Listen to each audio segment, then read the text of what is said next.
الحمد لوليه والصلاة والسلام على نبيه وعلى آله وأصحابه أجمعين.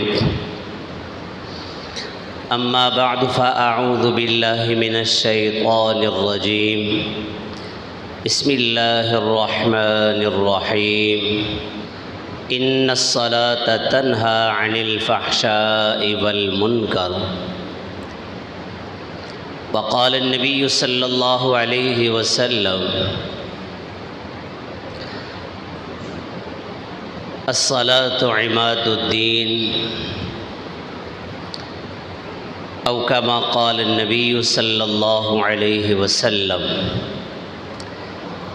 سبحان ربك رب العزة عما يصفون، وسلام على المرسلين، والحمد للہ رب العالمین. نور میں ہوں یا نار میں رہنا، ہر دم ذکر یار میں رہنا. نور میں ہوں یا نار میں رہنا، ہر دم ذکر یار میں رہنا. چند جھونکے خزاں کے بس سہ لو، پھر ہمیشہ بہار میں رہنا. میرے واجب الاحترام، قابل صد احترام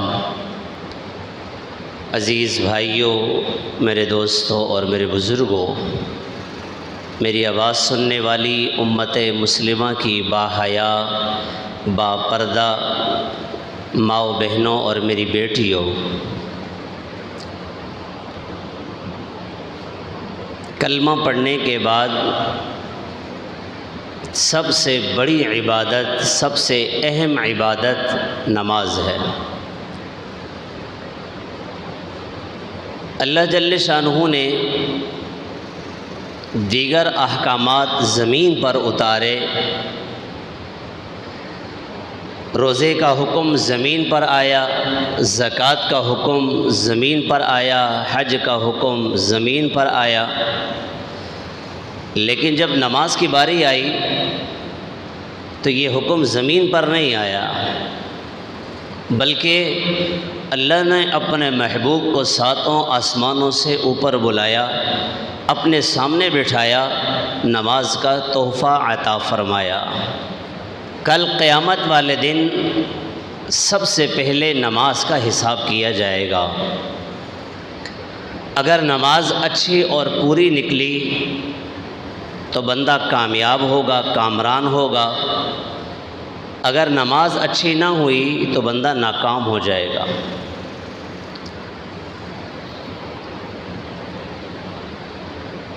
جب بندہ نماز پڑھتا ہے تو اللہ جل شانہ سے بندہ اللہ جل شانہ سے محو گفتگو ہوتا ہے. اس لیے جب بھی ہمیں اللہ تعالیٰ سے باتیں کرنی ہوں، گفتگو کرنی ہو، اپنے مسائل پر ڈسکس کرنا ہو، اپنی پریشانی بیان کرنی ہو، 2 رکعت نماز پڑھیں. اور نماز جب اللہ کے سامنے کھڑے ہوں گے، اس کے بعد پھر نماز کے بعد اپنی ساری باتیں اللہ کے سامنے رکھ لیں. نماز ایسی عبادت ہے کہ جس کی وجہ سے دنیا میں بھی سکون ہے اور آخرت میں بھی مزے اور سکون ہے. جو نماز نہیں پڑھتے ان کی دنیا بھی خراب ہے، ان کی آخرت بھی بگڑی ہوئی ہے. جو نماز پڑھتے ہیں اللہ تعالیٰ انہیں دنیا میں بھی سکون والی، چین والی، راحت والی اور مزے والی زندگی عطا فرماتے ہیں. اور جو نماز نہیں پڑھتے، ظاہری دولت ان کے پاس بہت زیادہ ہو، سکون کے آلات اسباب سب موجود ہوں، مال و دولت کی فراوانی ہو، نوکر چاکر آگے پیچھے چل رہے ہوں، ہر طرف واہ واہ ہو، کاریں ہوں، بہاریں ہوں، گاڑیاں ہوں، سب کچھ موجود ہو، لیکن اللہ سے تعلق نہیں ہے، اللہ کے سامنے بندہ سجدہ نہیں کرتا تو اس کی زندگی میں سکون کبھی نہیں ہو سکتا. اگر ہم سکون چاہتے ہیں تو سکون کے لیے اللہ جل شانہ سے گہرا تعلق بہت ضروری ہے۔ اپنے مسائل کا حل چاہتے ہیں تو نماز ضروری ہے۔ پریشانیوں سے نجات چاہتے ہیں تو نماز ضروری ہے۔ سکون چاہتے ہیں، راحت چاہتے ہیں، امن چاہتے ہیں، نماز ضروری ہے۔ قرضوں سے بچنا چاہتے ہیں، اگر قرضے ہیں تو قرضوں کی ادائیگی چاہتے ہیں، نماز ضروری ہے۔ دشمنیاں ہیں، کسی کے ساتھ دشمنی چل رہی ہے، نماز ضروری ہے۔ غرض دنیا کے اندر جو بھی مسائل ہیں ان سب مسائل کا حل اللہ نے نماز میں رکھا ہے۔ بندے کو پریشانی ہے، قرضہ نہیں اتر رہا، مسنون دعا بھی سیکھ لیں، اللہم اکفنی بحلالک عن حرامک واغننی بفضلک عمن سواک، یہ دعا ہے قرضوں کی ادائیگی کی۔ اسی طرح 2 رکعت نفل اچھے طریقے سے وضو کر کے 2 رکعت نفل پڑھیں، اچھے طریقے سے پڑھیں۔ نماز سے فارغ ہونے کے بعد دعا سے پہلے دعا کے آخر میں درود پاک، درمیان میں اللہ جل شانہ کے سامنے اپنی ساری باتیں رکھیں، اللہ کے سامنے گزارش کریں، یا اللہ اتنے قرضے ہیں، پریشان ہوں، قرضوں کی ادائیگی کیسے ہوگی، یا اللہ مجھے تو سمجھ نہیں آ رہی، یا اللہ تو ہی حل فرما، قرضوں کی ادائیگی کا حل عطا فرما۔ اور یہ مسنون دعا جو میں نے بتائی، یہ دعا بھی پڑھتے رہیں، اللہ تعالیٰ قرضوں کی ادائیگی کا اپنے غیب سے انتظام فرما لیں گے۔ پریشانی سر پر ہے، نجات نہیں مل رہی، اچھا وضو کریں، اچھے طریقے سے 2 رکعت پڑھیں، نماز کے بعد اللہ کے سامنے پریشانی رکھیں، یا اللہ یہ پریشانی ہے، اس کا حل عطا فرما۔ اس مسئلے کا حل، اس پریشانی کا حل اللہ تعالیٰ آپ کو بتا دیں گے۔ کسی سے دشمنی ہے، دشمن کی دشمنی سے بچنا ہے، اچھا وضو کریں، 2 رکعت پڑھیں، اللہ کے سامنے رکھیں، یا اللہ یہ فلاں بندے سے دشمنی ہے، اس کے شر سے میری حفاظت فرما، اللہم انا نجعلک فی نحورہم ونعوذ بک من شرورہم۔ 2 رکعت پڑھیں، مسئلوں کا حل، مسئلہ حل ہو جائے گا۔ اللہ کے محبوب صلی اللہ علیہ وسلم، میرے اور آپ کے محبوب آقا، جب دعوت کا کام کر رہے تھے، طائف تشریف لے گئے، طائف والوں نے کتنی تکلیفیں دی، کتنی تکلیفیں دی، اللہ کے محبوب صلی اللہ علیہ وسلم پر پتھراؤ کیے، علاقے کے اوباش لڑکوں نے حضور کو پتھر مارے، میرے اور آپ کے محبوب آقا زخمی ہو گئے، چکنا چور ہو گئے، خون و خون ہو گئے، اور حضور پاک علیہ السلام کے جوتے خون سے بھر گئے۔ جب پریشان ہو کر باغ میں بیٹھے، وہاں فرشتوں سے گفتگو ہوئی، جب وہاں سے واپس گھر پہ آئے، گھر پہ آ کر چونکہ پریشان تھے حضور، اب پریشانی کا حل، اللہ اکبر کبیرہ، اللہ کے محبوب جب سوتے ہیں فرشتہ آتا ہے، حضور کو جگاتا ہے، 7 آسمانوں سے اوپر لے کے جاتا ہے، زمینی سیر بھی ہوتی ہے، سبحان الذی اسری بعبدہ لیلا من المسجد الحرام الی المسجد الاقصی الذی بارکنا حولہ لنریہ من آیاتنا انہ هو السمیع البصیر۔ زمینی سفر بھی چل رہا ہے، مسجد اقصی جاتے ہیں، مسجد اقصی سے پھر آسمانوں کی سیر کرتے ہیں، اور پھر آسمانوں پہ پہنچتے ہیں، اللہ تعالیٰ اپنے محبوب کو اپنے سامنے بٹھاتے ہیں۔ جب محبوب سے گفتگو ہوتی ہے، اس گفتگو کے بعد انسان کی ساری پریشانیاں ختم، ساری ٹینشنیں ختم ہو جاتی ہیں۔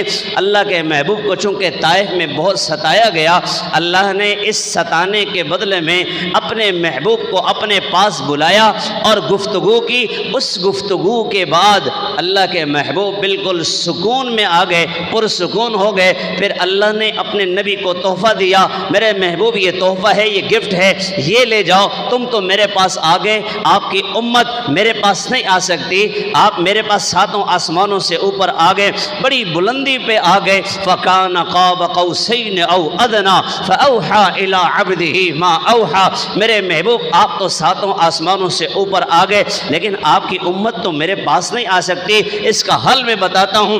آپ پریشان ہوئے، میں نے آپ کو ساتوں آسمانوں سے اوپر بلایا، لیکن جب آپ کی امت پریشان ہوگی، اپنی امت کو یہ نماز دے دینا، جب بھی یہ پریشان ہو ان سے کہنا کہ نماز پڑھیں، میرے محبوب آپ کو میں نے آسمانوں پہ بلایا، وہ نماز پہ کھڑے ہوں گے، نماز میں آپ ان کو بتا دینا الصلاۃ معراج المؤمنین، میرے امتیوں نماز مومن کی معراج ہے، میں ساتوں آسمانوں سے اوپر گیا معراج کے لیے، تم اوپر نہیں جا سکتے، نماز پڑھو، یہ تمہاری معراج ہے۔ نماز کے ذریعے سے دنیا کے تمام مسائل کا حل۔ آپ حضرات سنتے رہتے ہیں نا، جس کی نماز جاندار اس کی زندگی شاندار۔ ہمارے پاس ایک عالم ہے، وہ کہنے لگے حضرت مجھے اجازت دیں، ایک جمعہ میں پڑھاتا ہوں آپ کے پاس، یہاں سے پھر دوسری مسجد، تیسری، چوتھی، یعنی پورے پاکستان کی ساری مساجد کا میں دورہ کر رہا ہوں، میرا کام صرف نماز پہ بات کرنی ہے۔ وہ آئے اور آ کر انہوں نے بیان شروع کیا، نماز کا طریقہ بتایا کہ آپ نے نماز ایسے پڑھنی ہے، اور نماز کے الفاظ کے بارے میں سمجھایا کہ آپ نے نماز کے الفاظ یوں درست کرنے ہیں، یہ ساری بات کی، اور آخر میں کہا کہ اگر آپ کی نماز بن گئی تو سمجھ لیں کہ آپ کی دنیا اور آخرت بن گئی۔ اتنی پریشانیاں، جسے بھی دیکھیں پریشان ہے، سامنے دیکھتے ہیں بندہ کہتا ہے بالکل ٹھیک ٹھاک ہے، لیکن اندر سے جو ہے نا اس کے حالات ٹھیک نہیں ہیں، سب پریشان ہیں۔ پریشانیوں کا حل کس کے پاس ہے؟ آپ نہیں بول رہے، ناراض تو نہیں ہیں؟ پریشانیوں کا حل کس کے پاس ہے؟ اللہ اللہ اللہ، کتنا پیارا نام ہے اللہ، اللہ اللہ، کتنا پیارا نام ہے، عاشقوں کا مینا اور جام ہے۔ اس نام کو دل کے اندر ایسا پکا لو، ایسا پک جائے، یہ اندر رس جائے کہ جب بھی اللہ کا نام لیں سکون ملے، اللہ کا نام سنیں سکون ملے۔ اور یہ کام اللہ کے عاشقوں کا ہے کہ جب اللہ کا نام لیتے ہیں انہیں سکون ملتا ہے، جب ان کے سامنے اللہ کا نام لیا جائے انہیں سکون ملتا ہے۔ اللہ کے نبی نے اپنی امتیوں کو نماز دی، بھائی تم سارے پریشان ہو، پریشانیوں کا ایک ہی حل تمہیں بتاتا ہوں، نماز پڑھو، نماز کے ذریعے سے اللہ تمہاری دنیا بھی اچھی فرما دیں گے، تمہاری آخرت بھی سنور جائے گی۔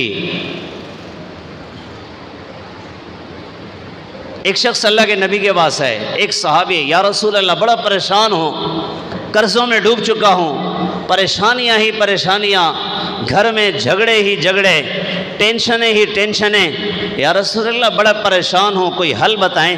اللہ کے محبوب نے فرمایا کہ گھر کا جو دروازہ ہے باہر کا، گھر کے باہر کے دروازے پر پردہ لٹکا دو۔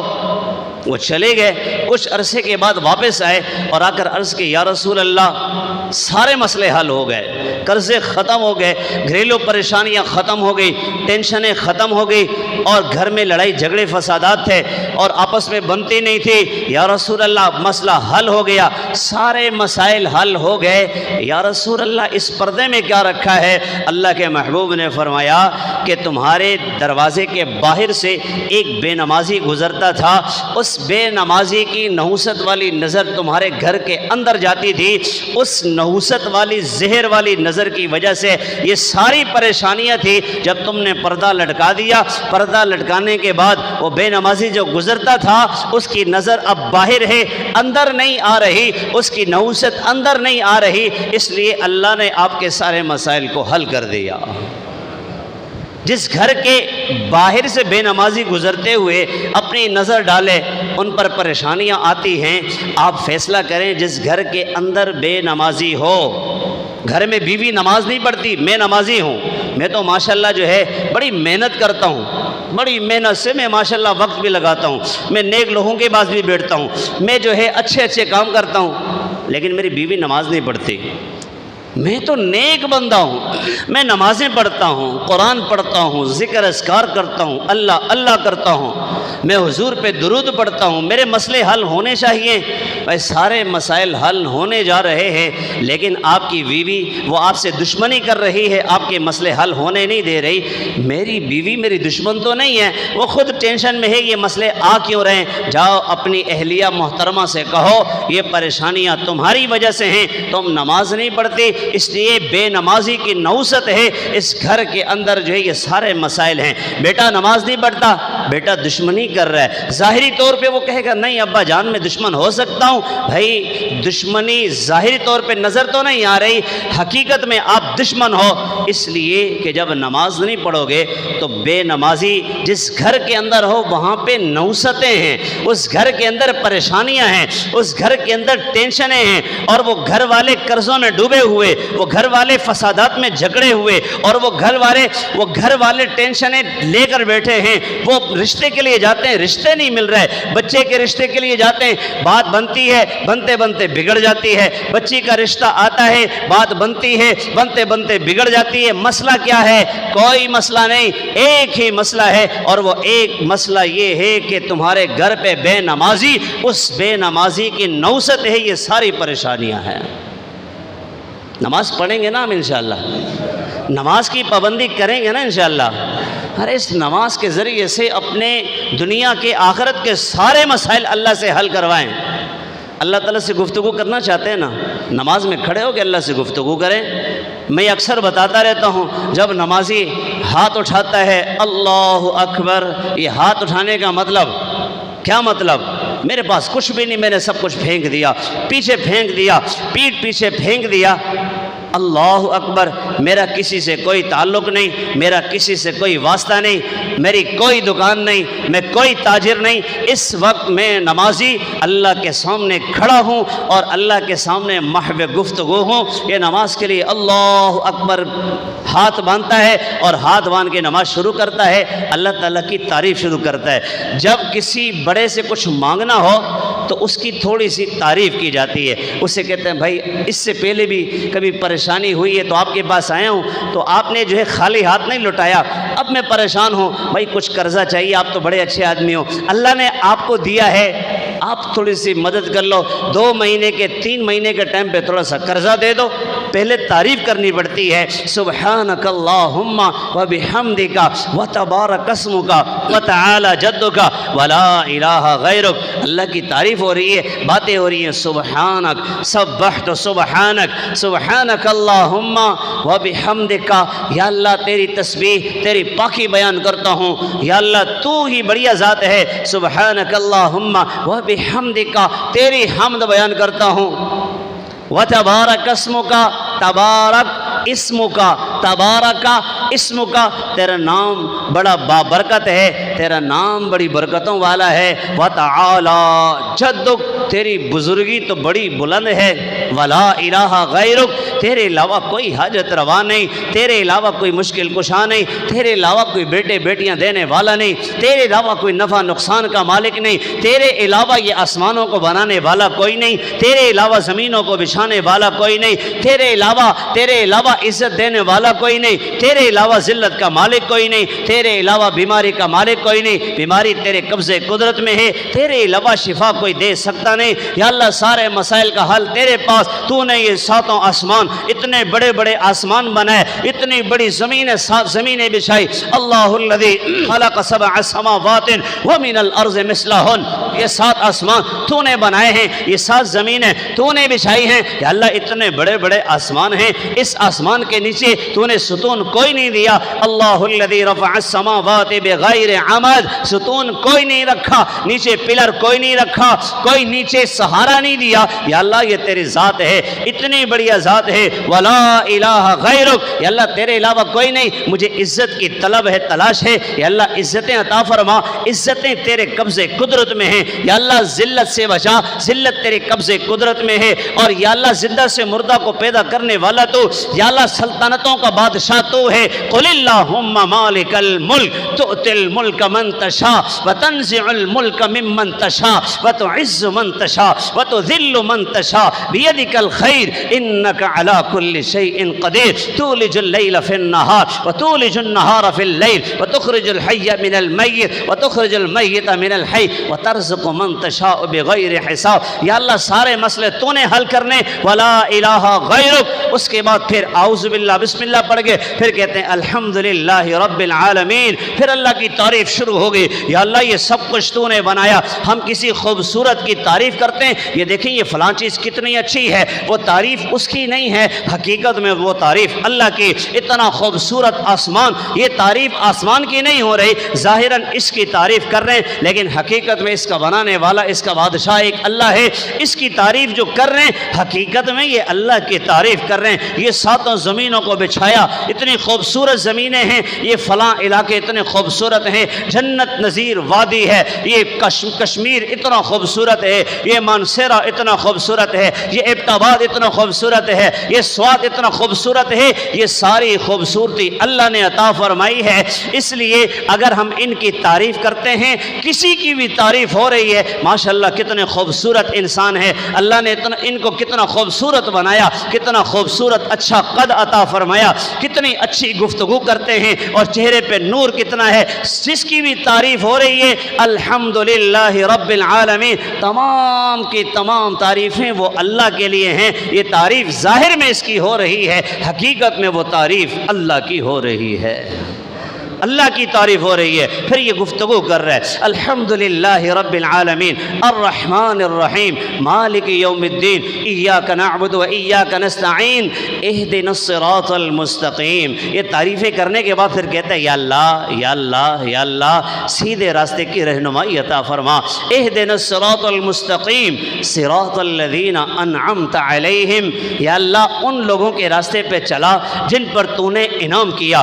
پھر ایک دوسری جگہ پہ آتا ہے انعام یافتہ لوگ کون ہیں، اولئک الذین انعم اللہ علیہم من النبیین والصدیقین والشہداء والصالحین۔ یہ چار طبقات جن کے بارے میں اللہ نے فرمایا یہ انعام یافتہ ہیں۔ اہدنا الصراط المستقیم صراط الذین انعمت علیہم، پھر من النبیین والصدیقین والشہداء والصالحین۔ یا اللہ نبیوں کے راستے پہ چلا، نبیوں نے یا اللہ تیری بات مانی ہے، تیرے حکموں کی بجا آوری کی ہے، اور اسی طرح صدیقین نے تیری بات مانی ہے، تیرے حکموں کی بجا آوری کی ہے۔ پھر شہداء ہیں، پھر صالحین ہیں۔ یا اللہ وہ سارے تیرے تھے، یا اللہ نیک راستے پر تھے، تیرے راستے پر تھے، اچھے راستے پر تھے۔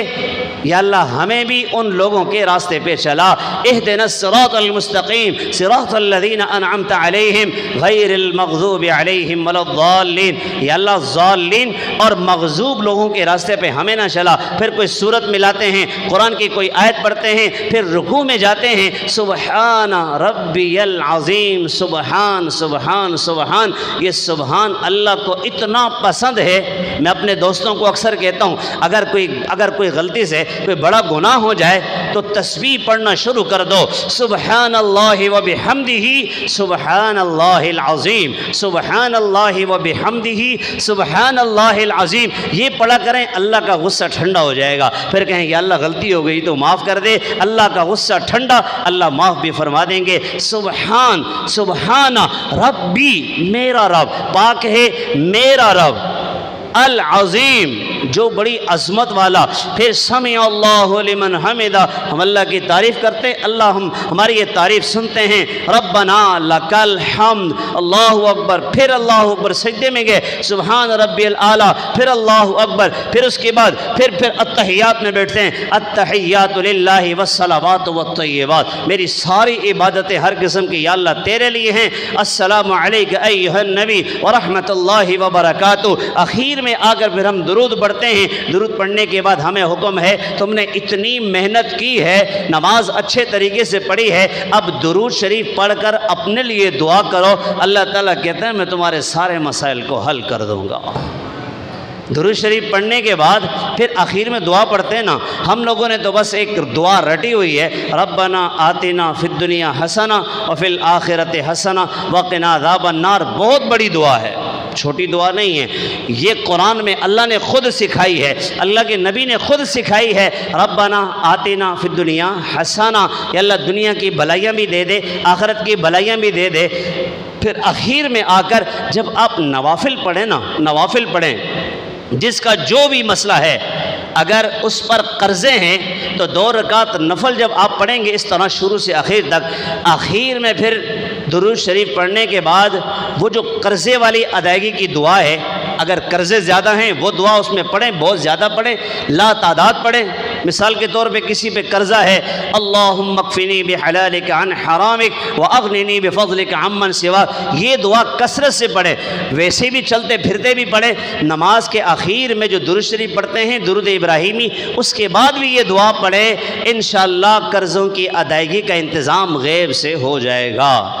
بیوی تنگ کرتی ہے, ٹینشن دیتی ہے, آخر میں نماز کے آخر میں درود جو پڑھتے ہیں, درود ابراہیمی کے بعد ربنا ہب لنا من ازواجنا وذریاتنا قرۃ اعین واجعلنا للمتقین اماما.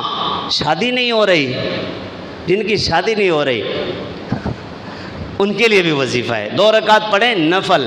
آخر میں درود شریف کے بعد رب انی لما انزلت الی من خیر فقیر, رب انی لما انزلت الی من خیر فقیر, رب انی لما انزلت الی من خیر فقیر. موسیٰ علیہ السلام پر دیکھیں, موسیٰ علیہ السلام نے ایک قبطی کو تھپڑ مارا تھا نا, تو پھر ان کو کسی نے بتایا کہ فرعون تمہارے پیچھے پولیس بھیج رہا ہے, تمہیں گرفتار کرے گی. تو موسیٰ علیہ السلام وہاں سے نکل گئے, مدین کی طرف چلے گئے, اور جب وہاں پر گئے تو ان کے متعلق لکھا ہے وہ یہ دعا پڑھتے تھے, یہ دعا کرتے تھے, رب انی لما انزلتا, ربی اے سونے ربا جی, انی لما انزلتا, انی میں, لما انزلتا یا اللہ تو نے جو کچھ بھی نازل کیا, الیہ میری طرف, من فقیر, پیچھے کہا انی فقیر, یا اللہ میں فقیر, میں محتاج. موسیٰ علیہ السلام ان کے پاس گھر نہیں تھا, اللہ نے گھر کا انتظام کر لیا. گھر والی نہیں تھی, گھر والی کا انتظام بھی کر دیا. پیاس لگی تھی, پانی کا انتظام کر دیا. بھوک لگی تھی, کھانے کا انتظام کر دیا. اللہ نے سارے مسائل حل کر دیے. جس کو گھر چاہیے اس کے لیے بھی رب انی لما انزلت الی من خیر فقیر, جس کو گھر والی چاہیے وہ بھی رب انی لما انزلت الی من خیر فقیر. یہ کثرت سے پڑھے. سمجھ لیں کہ ایک آپ کو میں گفٹ دے رہا ہوں, یہ ایک گفٹ, ایک تحفہ میں آپ کو دے رہا ہوں. جب بھی بڑی کوئی پریشانی آئے, کسی چیز کی ضرورت ہو, قرضوں میں ڈوبے ہوئے ہیں, جو کچھ بھی ہو, یہ بڑی بہترین دعا ہے, رب انی لما انزلت الی من خیر فقیر. یہ کثرت سے پڑھیں, اللہ تعالیٰ آپ کے مسئلے حل کریں گے. نماز پڑھیں, نماز کے ذریعے سے آپ کے سارے مسائل حل, دنیا بھی بن جائے گی اور آخرت بھی بن جائے گی. وآخر دعوانا ان الحمد للہ رب العالمین.